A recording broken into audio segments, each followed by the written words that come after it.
Il faut que tu prophétises encore sur un grand nombre de peuples et de nations et de langues et de rois.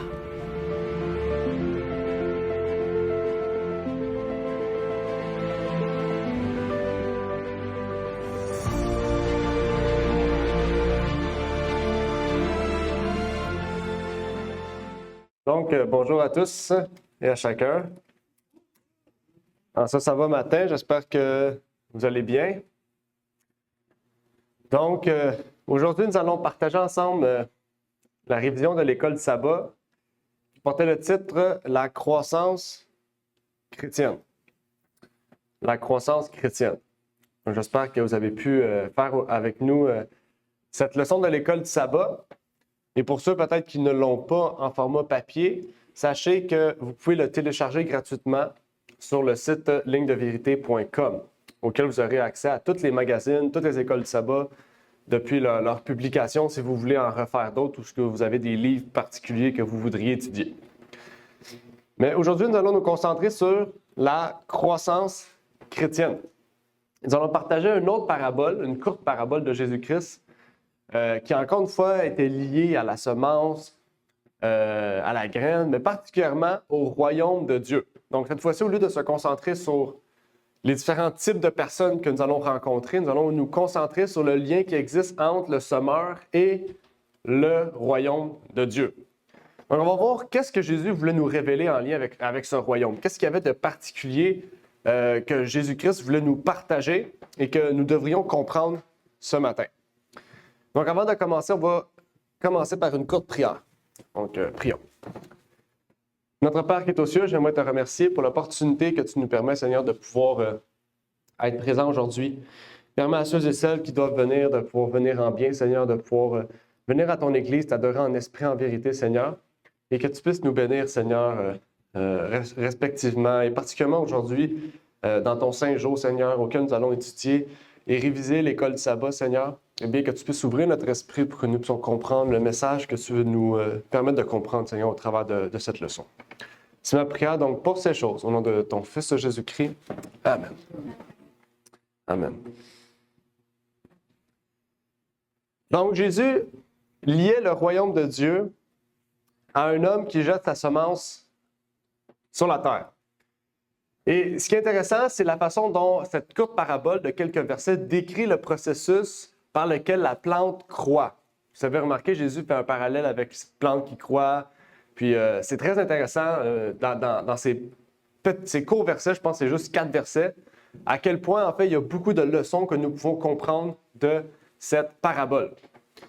Et nous allons donc commencer par déjà savoir qu'est-ce qu'il y en est, qu'est-ce que la parabole veut nous révéler, c'est quoi les fondements de cette parabole-là pour que nous puissions, eh bien, entamer le processus de compréhension. Déjà, on nous dit que l'homme croît. C'est ce que la parabole nous disait. Elle nous disait qu'une semence, une plante croît. On sait que la semence, c'est l'homme. Comment l'homme croît et par qui ou par quoi l'homme croît? Donc, il y a 2 questions. C'est quoi, comment l'homme croît? C'est comment l'homme arrive à fait sa croissance? C'est quoi comment le processus de l'homme est?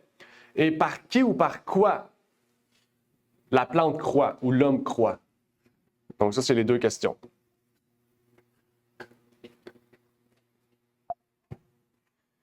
Comment l'homme croît dans la Bible et par qui ou quoi? Parce qu'on ne sait pas, peut-être c'est une personne ou peut-être c'est quelque chose. Comment ça étudier la Bible, la parole, la mis en marche. Faire comprendre aux autres comment la parole doit être avec eux autres. Amen. Amen. Donc, comment l'homme croit? Bien, il croit en étudiant la parole de Dieu. OK, intéressant. Commence par une semence. Une semence, OK. C'est qui met cette semence-là dans l'homme? Dieu. OK, amen. Ça germe, intéressant. Parce qu'on nous parle, on nous décrit vraiment bien le processus de la croissance. Là. On nous dit ça germe, ça croît exactement. Il y a beaucoup de choses qui arrivent. Mais c'est intéressant. Vous avez parlé de Dieu, vous avez parlé aussi d'étudier la parole de Dieu. Puis je pense que c'est les deux essentiels. Et on va voir davantage c'est quoi les mots que la Bible utilise en parlant de cela. Okay? Donc la Bible dit ceux qui recherchent son royaume et sa justice. Okay? Donc la Bible, comme vous savez, recherchez tout d'abord le royaume et sa justice. Donc quand on cherche le royaume et sa justice, eh bien nous développons de la sagesse et de l'intelligence. Okay? Donc sagesse pour la justice. Quand on est sage, on est capable de prendre de bonnes décisions qui sont justes. Et intelligent, puisque plus que nous avançons dans le processus de la sanctification, et plus nous sommes intelligents. Okay? Donc, ce n'est pas nécessairement avec juste notre pensée, mais c'est aussi dans tous les aspects de notre vie. Et c'est ce que Jacques 3, verset 13 à 18 nous dit. Il nous dit « Y a-t-il parmi vous quelques hommes sages et intelligents? » La question, est-ce qu'il y a parmi nous des hommes sages et intelligents? Quand on dit « hommes », ici, c'est hommes et femmes. Est-ce qu'il y a des êtres humains, des personnes dans l'Église qui sont sages et intelligents? Comment on fait pour les reconnaître? Ça dit qu'il montre ses œuvres par une bonne conduite et avec la douceur de la sagesse. Mais si vous avez un zèle amer et un esprit de contention dans votre cœur, ne vous glorifiez point et ne mentez point contre la vérité. Ce n'est point là la sagesse qui vient d'en haut, mais elle est, comment? Terrestre, animale et diabolique. Car partout où sont la jalousie et la chicane, là il y a du trouble et toute espèce de mal. Il y a un chihuahua en arrière de la porte. Quant à la sagesse d'en haut, elle est d'abord pure, puis paisible, modérée, traitable, pleine de miséricorde et de bons fruits, impartiale et sans dissimulation. Or, le fruit de la justice se sème dans la paix pour ceux qui s'adonnent à la paix. Amen. Ça nous décrit un peu comment Jacques, et je pense que Dieu lui a révélé aussi ces choses-là, eh bien, veut que les chrétiens soient. Il nous révèle comment les chrétiens doivent être. Non seulement en pensée, mais en action. Par la suite, vous avez parlé de Dieu. Vous avez dit que c'est Dieu qui met cette graine-là et qui développe cette graine-là dans notre cœur. Et la Bible le décrit, on pourrait dire, par l'entremise du Saint-Esprit. Okay? Dans Jean 14, 15 à 17, on va prendre le temps d'étudier un peu les termes qui sont très importants. On nous dit « Si vous m'aimez, gardez mes commandements. Et je prierai le Père qui vous donnera un autre consolateur pour demeurer éternellement avec vous. L'Esprit de vérité que le monde ne peut recevoir parce qu'il ne le voit point et ne le connaît point. Mais vous, vous le connaissez parce qu'il demeure avec vous et qu'il sera en vous. » Qu'est-ce que ça nous dit ici? Ça dit l'Esprit de vérité que le monde ne peut recevoir parce qu'il ne le voit point et ne le connaît point. Mais vous, vous le connaissez. La question, comment on peut connaître le Saint-Esprit? Puisqu'on ne croit pas que c'est une personne. Comment on peut connaître le Saint-Esprit? On ne peut pas connaître quelque chose qu'on ne voit pas ou qu'on ne sait pas. Comment on fait pour connaître d'abord le Saint-Esprit? Oui, Carl. Il faut le demander à Dieu. Amen. Il faut le demander à Dieu. Aussi, vous avez parlé de deux choses. On a parlé tantôt, c'est vous avez dit les termes. On a parlé de le fait de... je pense que je m'en allais le dire, là, je ne vais pas le dire. Oui.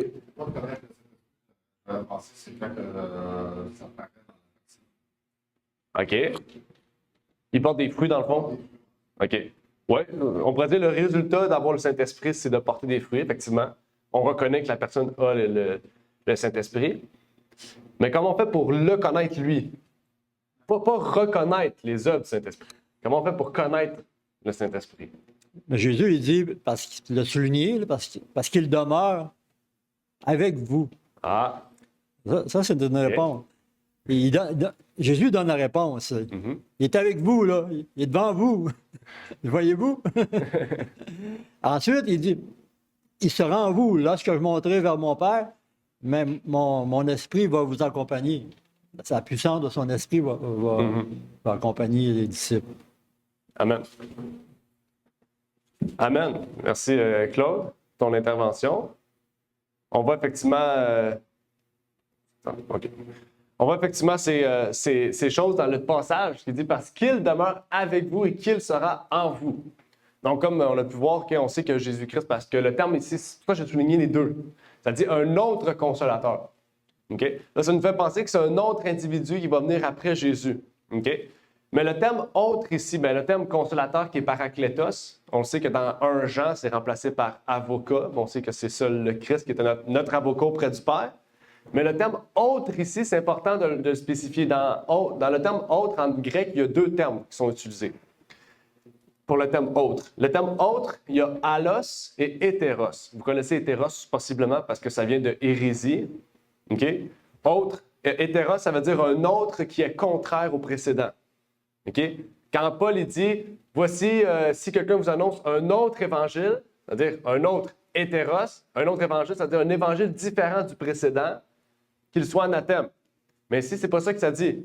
Un autre, ça veut juste dire que c'est un autre dans sa forme ou son genre. OK? Donc, Jésus-Christ ne vient plus sous la forme humaine, il vient sous la forme d'un esprit en nous. Parce qu'il ne pouvait pas, sous la forme humaine, être partout à la fois. Mais sous la forme d'esprit, il peut être en nous tous. Sa vie, il peut demeurer en nous. OK? Donc, Jésus devait venir sous une autre forme qu'il appelle son esprit. OK? Ce n'est pas une autre personne. C'est une autre forme, une autre façon que Jésus va se révéler à nous. Il ne se révélera plus humainement parlant ou divinement parlant, mais il va se révéler de façon spirituelle à nous. OK? Donc, comme David a dit, comme vous avez dit, la façon dont on peut reconnaître le Saint-Esprit aujourd'hui, ce n'est pas par la vue, c'est par la foi. C'est parce qu'on reconnaît qu'en dedans de nous ou dans le dedans de ceux et celles qui nous entourent, nous voyons les œuvres de l'Esprit. Et c'est comme ça qu'on peut reconnaître le Saint-Esprit. Mais bien sûr, si on étudie la parole de Dieu puis on étudie le Christ, parce que si on étudie la parole, on étudie le Christ, on peut connaître le Saint-Esprit. On peut connaître comment il se révèle vraiment en nous. Parce qu'on sait qu'il y a un faux Saint-Esprit. Hein, l'esprit de Satan, dans les églises qui se promènent un peu partout, qui fait toutes sortes de bruits. C'est ça, d'excitation. C'est un autre esprit. Donc, il nous faut connaître le Saint-Esprit pour connaître les œuvres de l'Esprit, les véritables œuvres de l'Esprit. C'est très important. Et ça, il nous faut du discernement. La Bible dit « tester tout esprit ». C'est parce qu'il y a 2 types d'esprit. Il y a l'esprit qui vient de Dieu et l'esprit qui vient du malin. Donc, nous avons un besoin essentiel de discernement. Et donc, Jésus veut que nous le connaissons. Même s'il n'est plus présent, il nous laisse un vestige de son œuvre et de sa vie, qui est la Bible. Et ce vestige, nous devons l'étudier pour le connaître et laisser son esprit agir en nous. Et c'est intéressant parce que ça nous amène aussi à aller un peu plus loin dans cette réflexion-là. On a vu que la plante croît. On a vu qu'il y a différents types de choses. Il y a une graine qui est laissée dans le sol. Par la suite, elle germe. Par la suite, elle devient un arbre, etc. Donc, on parle du processus dans la Bible. Okay? Il y a 5 étapes dans la Bible à une plante. Okay, que Paul, que Jésus nous décrit. Mais à travers tout ce processus-là, on sait que c'est Dieu qui se révèle. On sait que c'est Dieu qui fait le processus. Mais il ne travaille pas toujours de la même manière. Okay? Qu'est-ce que je veux dire par là? C'est que on sait que l'œuvre de planter, l'œuvre d'arroser et l'œuvre d'accroître. Qui fait ces œuvres-là? Est-ce que c'est Dieu directement ou il travaille par l'entremise d'autres personnes ou d'autres choses? Comment Dieu plante, arrose et accroît la graine qui est en nous? C'est une bonne question. Par le Saint-Esprit. Par le Saint-Esprit, OK. Comment le Saint-Esprit œuvre? Parce qu'on sait qu'il y a différentes façons que le Saint-Esprit travaille. Dans la Bible, surtout dans le livre des Actes des Apôtres. Comment le Saint-Esprit s'est révélé? Comment le Saint-Esprit a travaillé parmi ses ouvriers? Parmi son peuple? Par des miracles. C'est une façon que le Saint-Esprit travaille. Quoi d'autre? Guérison, mais miracle. Langue, des dons spirituels. Donc, des miracles, des dons spirituels. C'est 2 façons différentes que le Saint-Esprit se révèle. C'est pas la même chose. Il y a d'autres. Ça peut être par l'obéissance. Par l'obéissance? Qu'est-ce que tu veux dire que quand tu reçois cet esprit, tu obéis? Ouais, OK. Par des visions, oui. C'est intéressant par des visions. Comment Paul a accepté Jésus? Par une vision. Mais même par une vision, après, il est devenu aveugle. Qu'est-ce qui est arrivé après? Une transformation, mais comment? Par qui? Est-ce que c'est Dieu directement qui est allé voir Paul? Ananias. pour dire Dieu travaille, c'est important aussi de vous dire ça, Dieu travaille par des hommes aussi pour faire son œuvre. C'est important parce qu'il y en a beaucoup qui vont dire, moi, je peux rester tout seul chez moi, puis Dieu va me parler juste à moi. Non, des fois, Dieu parle. Je dis pas non, parfois, non. Toujours, Dieu travaille par les autres pour connaître son œuvre. OK? C'est à nous d'être remplis de cet esprit pour emmener le message aux autres. OK? C'est ce que la Bible nous dit, là, c'est clair. OK? Oui, si tu es tout seul chez toi parce que tu n'as aucune opportunité de connaître, comme Paul. Paul n'avait aucune opportunité de connaître par l'entremise d'un chrétien, il l'aurait persécuté. Jésus, il fallait qu'il se révèle directement à lui. Mais après ça, il a utilisé un serviteur pour aller le convertir puis l'affranchir de la foi. C'est ce que Paul nous révèle. Regardez ce qu'il nous dit. Il dit dans 1 Corinthiens 3, 5 à 8, « Qui est donc Paul et qu'est Apollos? » Vous vous rappelez d'Apollos et Paul? Il y a eu un petit conflit qui a existé. Ça dit « Sinon des ministres, par le moyen duquel vous avez cru, selon que le Seigneur l'a donné à chacun. » Ça dit « J'ai planté, Apollos a arrosé, mais Dieu a donné l'accroissement. » Exactement. Est-ce que c'est l'œuvre de Paul, l'œuvre d'Apollos et l'œuvre de Dieu? Non, c'est toute l'œuvre de Dieu, mais Dieu travaille de façon différente. Dieu a travaillé par l'entremise de Paul pour planter la graine dans le cœur des gens, et Apollos a arrosé cette plante-là. Ça veut dire qu'il les a amenés à se sanctifier, okay, à se perfectionner en tant que chrétien. C'est ce que la Bible nous dit. L'œuvre des ministres, des apôtres, etc., est de perfectionner les saints. Qu'est-ce qui est arrivé? Dieu a donné l'accroissement. Donc, toute la gloire dans ça revient à Dieu. Malgré que les hommes travaillent pour l'œuvre de Dieu, c'est Dieu qui reçoit la gloire. Et ça dit, c'est pourquoi ni celui qui plante, ni celui qui arrose n'est quelque chose, mais Dieu qui donne l'accroissement. Ça dit, or, celui qui plante et celui qui arrose sont égaux, et chacun recevra sa récompense propre selon son propre travail. Amen. Donc, il n'y a pas une personne qui est meilleure qu'une autre. Okay? Pas parce qu'une personne a planté qu'il est plus important que celui qui a arrosé. Les deux reçoivent le même salaire. Pourquoi? Parce que les deux font le même travail, l'œuvre de Dieu. Mais chacun a un don ou a reçu une mission différente. Okay? Donc ça, c'est un travail dans le processus, on peut dire, de la germification de l'homme. Okay? Dans la Bible, comme je vous ai dit, il y a 5 étapes dans le processus de croissance. D'après la parabole qu'on a lue, il y a 5 étapes. Est-ce que vous vous rappelez de ces 5 étapes-là, du processus de la croissance? Là, on parle de la croissance littérale, là, mais il y a la croissance spirituelle qu'on va voir après. Il y a 5 étapes dans le texte qu'on a lu. J'oublie le texte. D'abord, il y a l'œuvre. Oui, c'est ça, exactement. David va toutes les dire. Là. Si vous pouvez tout en dire un presque, il y en a 5. Semence. La semence, c'est la 3e. Oui, c'est loin. Ben, la terre, oui. La terre. La terre, c'est 1. Il y a un travail dans la terre. Sur le terrain. Exactement. Après? Les nutriments de la terre. Oui. C'est ça. Terre, après? La semence. Semence, exactement. Après c'est la graine. Je veux dire, il y a la terre. Exact. Arrosage, OK. L'herbe, les pieds, puis la graine, puis après ça, c'est le cheveu. Exactement. Donc, il y a la terre, la graine, la semence, la croissance. L'épi, c'est la semence. Donc, il y a la croissance, puis il y a le fruit. Terre, ben parce que selon les versions bibliques, ça va changer. Là. Il y a terre, graine, semence, croissance et fruit. OK? Quand on défriche la terre, on travaille la terre, on met des graines et les graines amènent à des semences et la semence amène à quoi? Quand on arrose après, elle amène à une croissance puis à une belle arbre avec des fruits. OK? On veut pas un arbre en plastique avec des fruits en plastique. Là. On veut un vrai arbre. OK? C'est important. Comment on peut associer ça spirituellement? OK? Je sais que là, je vais vous les montrer, les réponses. Là. Go! Non. Vous pourrez les voir, OK? Je vais vous les montrer, mais d'après vous, à quoi on peut associer ces choses littérales à des choses spirituelles? Quel serait le parallèle à faire? Par exemple, entre la terre, spirituellement, ça signifie quoi? La graine, ça signifie quoi? La semence, la croissance et les fruits. Ouais, ben, grosso modo, cette change-là, oui, représente la marche du chrétien. Commencer par préparer le cœur des gens. Amen. Donc, tu vas par des bonnes œuvres, et les autres. Amen. La terre représente la préparation du cœur des gens. Okay? La préparation pour que les gens reçoivent la vérité. Okay? Ça se travaille. C'est sûr, si tu lances des graines sur un terrain, ça ne poussera pas. Ça va rester au soleil, ça va sécher, ça va mourir. Il faut travailler la terre pour mettre la graine, pour qu'elle pousse, qu'elle soit bien enfouie. Parce que la terre qui est sur le dessus après un hiver n'est pas bonne. Il faut tout revirer le terrain pour remettre la bonne terre qui est en dessous, au-dessus, où il y avait les vers de terre, où la terre est vraiment pleine de nutritifs. Parce que les vers de terre ont un but essentiel pour la bonne santé de la terre.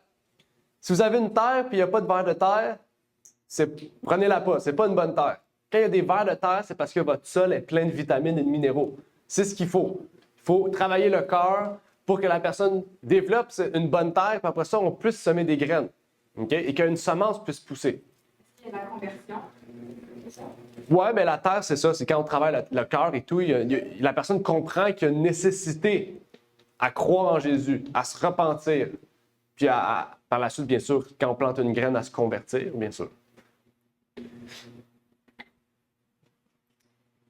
On va aller les voir. Okay? On ne va pas lire les textes. Si vous voulez, on peut les lire, là, mais je n'avais pas prévu de les lire.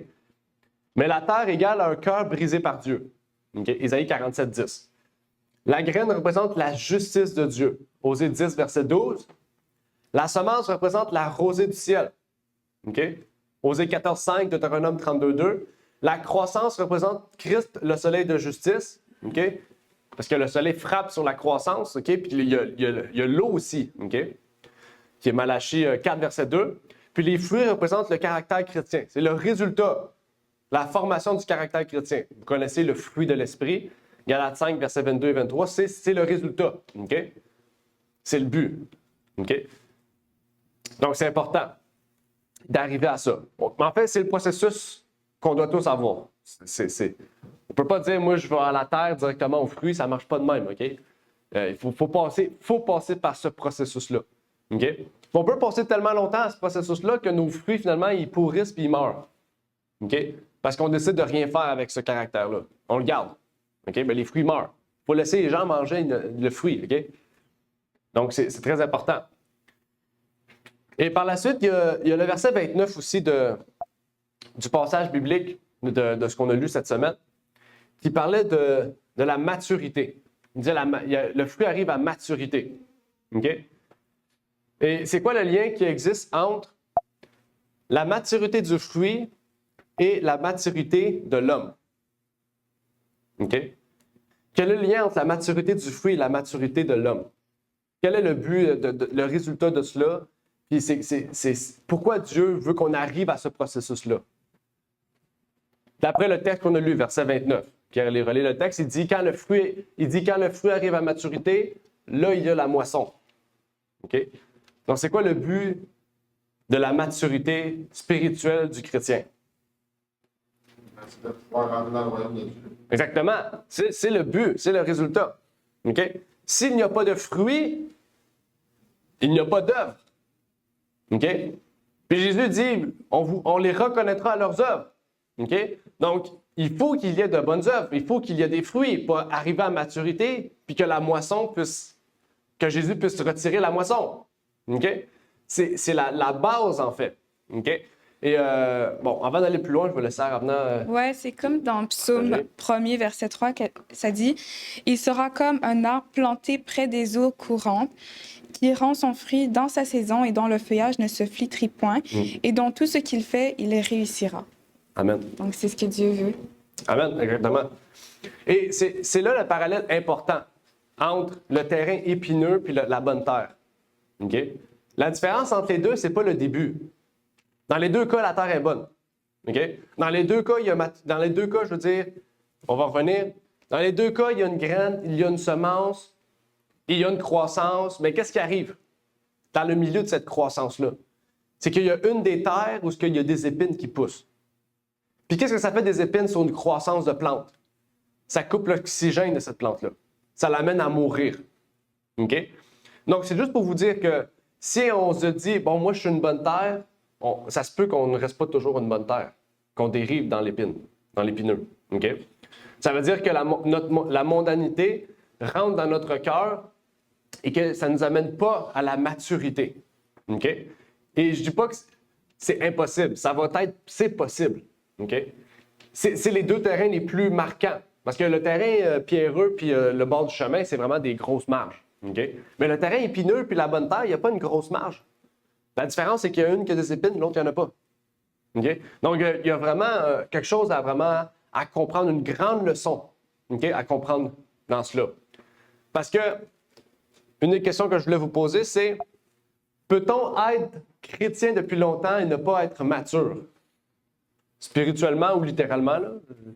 C'est comme des personnes qui ont 50 ans et qui ne sont pas matures. C'est la même chose. On peut être spirituellement pas mature aussi, même si ça fait longtemps qu'on est chrétien? Ben oui. OK? C'est le but du terrain épineux. C'est d'empêcher la plante à arriver à sa maturité. OK? Et il y a un texte important qui en parle. C'est Hébreux. Et je trouve que c'est un texte puissant parce que Paul parle aux Juifs qui sont devenus chrétiens. OK? Le livre des Hébreux, c'est le dernier livre avant la destruction du temple de Jérusalem. Donc, Paul s'adresse ici aux Hébreux, particulièrement aux Juifs. OK? Donc, les Juifs, c'est des gens qui avaient une connaissance de la parole de Dieu vraiment approfondie. Mais pourtant, Paul, il dit, on dirait que je parle à des enfants. Ils ne comprennent rien. Je ne peux même pas expliquer ce que j'aimerais expliquer parce qu'ils sont lents à comprendre. OK? C'est ce qu'il dit Paul ici dans Hébreux 5, versets 11 à 14. À ce sujet, nous avons beaucoup de choses à dire qui sont difficiles à expliquer parce que vous êtes devenus lents à comprendre. Ça dit devenus. Donc, ils sont allés dans une bonne terre et sont devenus une terre épineuse. En effet, tandis que vous devriez être maître depuis longtemps, vous avez encore besoin d'apprendre les premiers éléments des oracles de Dieu. Et vous en êtes venus à avoir besoin de lait et non de nourriture solide.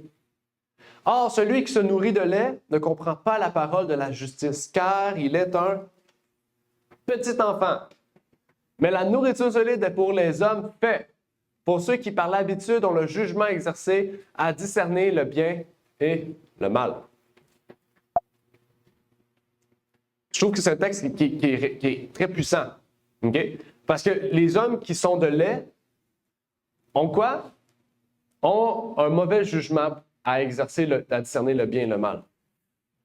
Ce tapis-là, il m'écoeure, il bouge. Tout bouge. Fait que tout bouge. Ouais.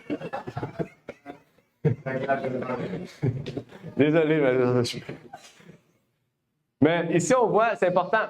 C'est-à-dire que ceux et celles qui sont des petits-enfants ne sont pas capables d'exercer leur discernement. OK? Donc, ça veut dire qu'on peut être des chrétiens depuis longtemps, mais ne pas être apte à avoir un bon discernement. Puis ça, c'est très important parce que je pense que c'est la première chose qu'on remarque chez les chrétiens de longue date. Chez les chrétiens de longue date, ce n'est pas nécessairement est-ce qu'ils comprennent bien la Bible ou non. C'est le discernement. Quand on les voit prendre des décisions, puis on leur dit ben, je trouve que c'est une décision simple, ça va pouvoir bien choisir, mais il a pris le mauvais choix, on se dit pourquoi il a choisi ça? Mais tu lui dis pourquoi tu as choisi ça? Ah ben, je trouvais que, selon sa réponse, tu vas voir que son discernement n'est plus vraiment là pour discerner le bien et le mal, pour faire des bons choix. C'est là qu'on remarque en fait, est-ce que cette personne-là est retournée au petit lait? OK? Est-ce qu'il est retourné au lait? OK? C'est des questions qu'on doit se poser parce que la Bible nous révèle que c'est des choses qui vont arriver. Ce n'est pas des choses qui vont peut-être arriver, c'est des choses qui vont arriver. On ne sait pas à qui, mais c'est des choses qui vont arriver. Paul il le dit, vous avez reculé dans votre foi. Vous êtes partis de la nourriture solide, vous êtes retournés au lait, comme des petits-enfants. Et c'est important de comprendre cela. Parce que la moisson, déjà, littéralement, la moisson arrive bientôt. Okay? La moisson devrait être prête bientôt. Mais spirituellement, la Bible nous dit que la moisson nous amène au retour de Jésus-Christ.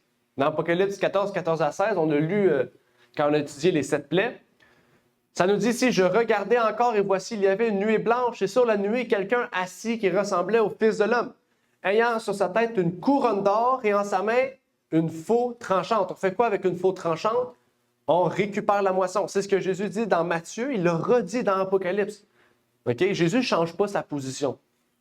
Ça dit, il y a un autre ange sorti du temple qui criant d'une voix forte à celui qui est assis sur la nuée, à Jésus. « Jette ta faux et moissonne, car le temps de moissonner est venu. Okay? » Donc, il y a un ange qui sort du temple, qui vient de parler avec Dieu, puis Dieu lui a dit, « Maintenant, mon fils, c'est le temps d'aller moissonner la terre. C'est le temps d'aller chercher tes enfants. puisque tes enfants sont prêts. Donc, c'est une question spirituelle importante. C'est une question de vie ou de mort pour nous personnellement. Est-ce que nous sommes prêts? Est-ce que nous nous préparons à recevoir Jésus-Christ? Est-ce que nous recherchons premièrement le royaume de Dieu et sa justice? C'est toutes des choses c'est des choses essentielles du christianisme, du chrétien, de notre vie. OK? Et la servante du Seigneur nous a conseillé dans Youth Instructor, elle nous dit, Dieu nous a donné beaucoup d'avantages et d'opportunités. Et lorsque le dernier grand jour s'ouvrira et que nous verrons ce que nous aurions pu atteindre, si nous avions profité des aides que le ciel nous a accordées, lorsque nous verrons comment nous aurions pu grandir dans la grâce et que nous regarderons ces choses comme Dieu les regarde, en voyant ce que nous avons perdu, ne parvenant pas à grandir jusqu'à la pleine stature d'hommes et de femmes en Christ, nous souhaiterons avoir été plus sérieux. Donc ici, elle nous avertit qu'il y en aura beaucoup. Il y aura plusieurs personnes dans la foi, qui vont regretter de ne pas avoir été plus sérieux dans leur marche chrétienne, dans leur croissance chrétienne. Ici, ce n'est pas un peut-être, ce n'est pas une possibilité, il va y avoir des gens comme ça. Maintenant, qui? Moi, je ne peux pas dire toi ou toi. Non, c'est nous personnellement qui devons dire est-ce que je suis sérieux dans ma marche chrétienne? Et quand on dit sérieux dans ma marche chrétienne, c'est pas juste dire est-ce que je lis ma Bible chaque jour? Non, ça c'est entre toi et Dieu. Dans la marche chrétienne, c'est est-ce que je suis sérieux sur les décisions que je prends, sur les choix de ma vie future que je prends? Est-ce que je me prépare vraiment à recevoir Jésus-Christ ou je me prépare avec une belle retraite, avec un REER, puis beaucoup d'argent dans le futur, OK? Puis, je dis pas que c'est mal avoir de l'argent, c'est bien avoir de l'argent, puis c'est bien avoir un CELI, puis tout ce qu'il faut, c'est correct, OK? Dieu ne dit pas que l'argent, c'est un malheur. Dieu dit que le plus grand mot, c'est ceux qui courent après l'argent. C'est pas la même chose, OK? Abraham était riche, plusieurs personnes étaient riches, OK? Mais nous devons mettre nos choix et les opportunités que nous avons à pouvoir glorifier Dieu en premier avant toute chose. Parce que si on fait cela, Dieu va nous donner ce que nous avons besoin.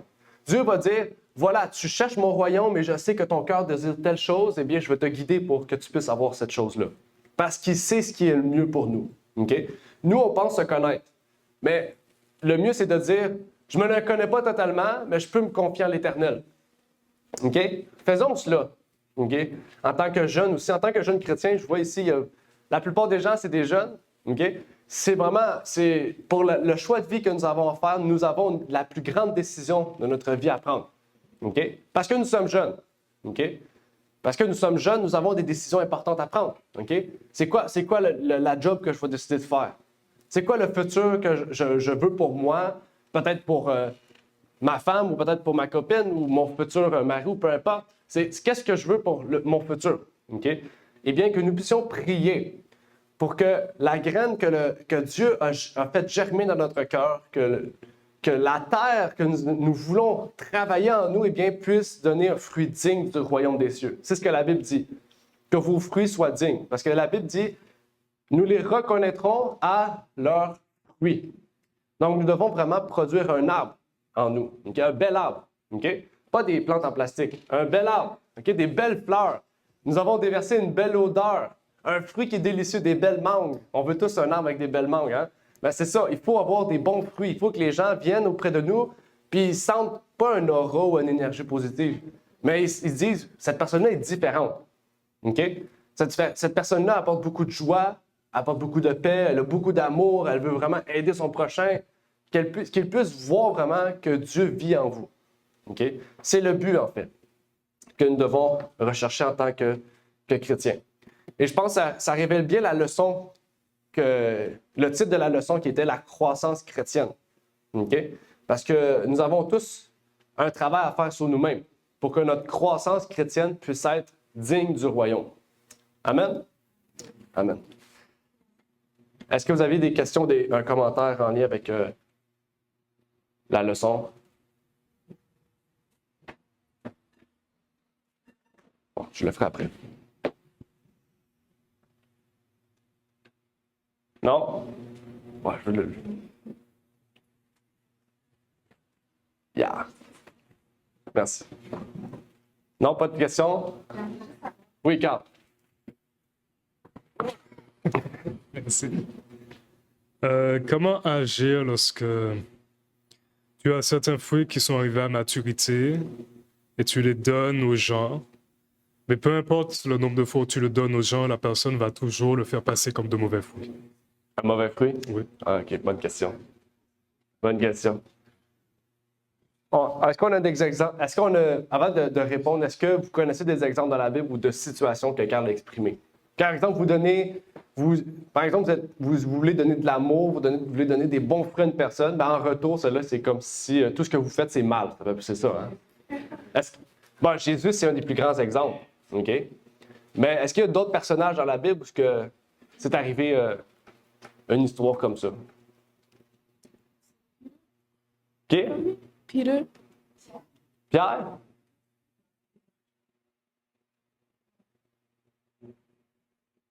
Ben, où dans la Bible?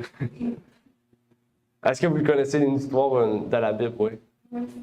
J'ai l'histoire de Pierre qui était devant, je pense qu'il était devant César. Je me souviens plus. Puis Pierre avait dit, j'aimerais tellement que ces liens, attends, tu me perçois comme, je pense que César, il avait dit, tu me perçois de devenir chrétien. Il avait Ça, dit, c'est Paul avec Félix. Paul avec Félix. OK. Puis Paul c'est ça. devant Puis il avait dit, j'aimerais tellement ça que les liens que j'ai en ce moment, que tu puisses aussi comme comprendre comme pour quelle raison que je choisis comme de faire partie d'être chrétien. Mais Paul, il voulait vraiment qu'il devienne chrétien, mais il n'a pas voulu. Il était comme, qu'est-ce que tu me dis en ce moment? Il lui demandait, qu'est-ce que tu fais? Oui. Mais la Bible dit aussi quelque chose d'intéressant pour répondre vraiment plus précisément à Carl. La Bible dit, rappelez-vous, dans Genèse, Dieu avait dit à Caïn, je vais te pardonner 7 fois. Puis Jésus dit, il répète plus tard cette même chose. Pierre, il dit, qu'est-ce que la Bible nous dit sur le pardon? Puis Pierre, il dit, Dieu a dit à Caïn de pardonner 7 fois. Puis Jésus dit, non, il faut pardonner 77 fois, 7 fois. OK? Ça veut dire que malgré ce que nous faisons de bien envers les gens, il y en aura beaucoup de gens qui ne vont pas prendre bien ce qu'on fait ou qui vont faire des choses contraires à même ce qu'on vient de faire de bien. OK? On fait quelque chose de bien, puis tout de suite, ils répondent, ils font quelque chose qui est contraire à ce qu'on vient de faire de bien. Mais Dieu dit de les pardonner 77 fois, 7 fois. Ça veut dire qu'il faut toujours les pardonner. Il faut toujours bien les voir. Il faut toujours bien les recevoir. OK? Et bien sûr, il y aura des gens qui vont toujours détester ce qu'on fait, qui vont toujours percevoir les choses qu'on fait comme étant des choses mauvaises ou mal vues. Je pense que c'est déjà arrivé à tout le monde. Où tu fais quelque chose qui est bien, puis la personne dit « Qu'est-ce que tu fais? C'est pas bien, là, ça n'a pas d'allure et tout. » Puis là, tu dis « Tu sais, j'ai voulu bien faire. Je veux dire, j'ai bien fait ce que j'ai fait. C'est quoi le problème? » OK? Mais en fait, il y a des gens aussi, en fait, il y a plusieurs types de personnes. Des gens qui sont orgueilleux, c'est-à-dire qu'ils veulent que ça soit fait selon leur affaire. Donc, même si tu fais quelque chose de bien, eux, ils vont dire, c'est pas fait comme moi je le veux, fait que c'est pas bien. Il y a des gens que tu vas faire quelque chose de bien, puis ils vont se dire, ils sont jaloux aussi, qui vont dire, lui, il a bien fait, pourquoi moi, c'est pas bien fait? Un peu comme Caïn. Caïn faisait la même œuvre qu'Abel, mais il était jaloux de son frère parce que Dieu agréait Abel, mais agréait pas lui. Donc, on voit que dans la Bible, il y a plusieurs expériences comme ça, où que des gens font des œuvres bien, puis les autres sont mal perçus, puis les autres veulent faire les mêmes choses, puis c'est pas bien. Mais en fait, Dieu nous dit de toujours garder courage. Que si quelqu'un frappe notre joue, qu'on montre l'autre joue. Ça ne veut pas dire que si quelqu'un nous frappe, on ne doit pas frapper. Dans le sens, on ne doit pas se défendre. On ne parle pas physiquement. Quand quelqu'un frappe ta joue, ça veut dire que quelqu'un te persécute, on doit le laisser nous persécuter. On ne peut pas persécuter en retour. On ne parle pas de la légitime défense. Quelqu'un t'attaque avec un couteau, tu dis « poignarde-moi ». Non, on doit se défendre. Okay? Jacob s'est battu avec un ange pendant toute une nuit. Okay? Donc, on doit se défendre. Mais quand on est persécuté par toutes sortes de façons, Dieu dit « laissez faire ces choses-là.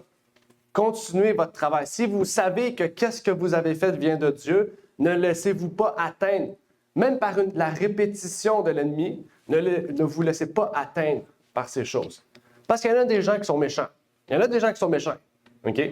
Je me rappelle, j'étais sur un contrat de ménage, justement, comme ça, un sol comme ça, puis je faisais le sol. Puis à chaque fois, il y a une vieille madame qui rentrait tout le temps, puis elle disait « Ah, c'est trop mouillé! » Chaque jour, chaque fois que j'y allais. « Ah, c'est trop mouillé! Ah, c'est trop mouillé! » À un moment donné, je mettais plus d'eau. Ah, il n'y a pas assez d'eau. À chialer tout le temps. J'avais le goût de prendre la mop et de dire, fais-la toi-même, la mop.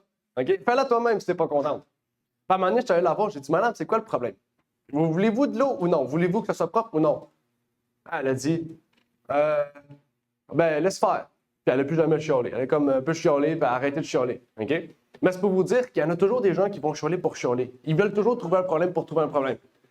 Ben, qu'est-ce qu'on fait? Moi, j'ai pas arrêté. J'ai pas dit, ben, je laisse le contrat, je fais plus le ménage. Non, j'ai continué à le faire. J'ai persisté dans ça. OK? Mais il faut faire ça. Il faut persister. OK? Parce que je savais que ce que je faisais, c'était pas mal. C'était bien. Je lave le plancher. Il faut qu'il y ait de l'eau dessus. Qu'il y ait du produit dessus pour que ça soit propre. Donc, on doit faire persister malgré les persécutions, malgré les difficultés de la vie. Dieu nous dit, gardez la foi, gardez courage. OK? Parce qu'il va y avoir des gens comme ça. Il faut s'attendre. C'est le problème en tant que chrétien, des fois, on se dit, parce que je suis chrétien, il n'y aura plus rien. Tout va être beau. Non! Parce que tu es chrétien, ça va être pire que les non-chrétiens. Parce que Dieu veut que tu travailles ton caractère.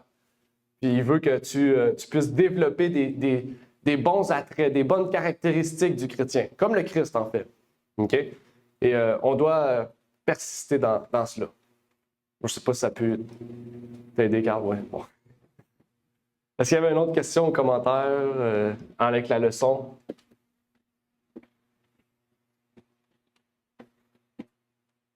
Non? OK. Bon, on va terminer par une courte prière. Donc, prions. Notre Père qui est aux cieux, j'aimerais te remercier pour l'opportunité que tu nous permets d'avoir, d'être aujourd'hui présent. Seigneur, pour te prier, te rendre gloire, étudier ta parole, et bien que tu puisses nous bénir, Seigneur, et que tu puisses permettre que ta volonté puisse être faite, Seigneur, dans notre cœur, et que tu puisses nous guider, Seigneur, au travers de notre vie, malgré que les gens peuvent être durs avec nous, peuvent être méchants avec nous, même si nous leur donnons de l'amour, de la joie, de la paix, et que nous sommes gentils, Seigneur, avec eux, eh bien, ces gens continuent à être méchants avec nous. Donne-nous la force, donne-nous le courage, donne-nous de l'endurance face aux difficultés de la vie, face aux épreuves, Seigneur, et que tu puisses vraiment nous bénir et nous exhorter, Seigneur, au travers de notre marche chrétienne. C'est ma prière donc pour ces choses, au nom de ton Fils Jésus-Christ. Amen. Merci d'avoir écouté cette vidéo.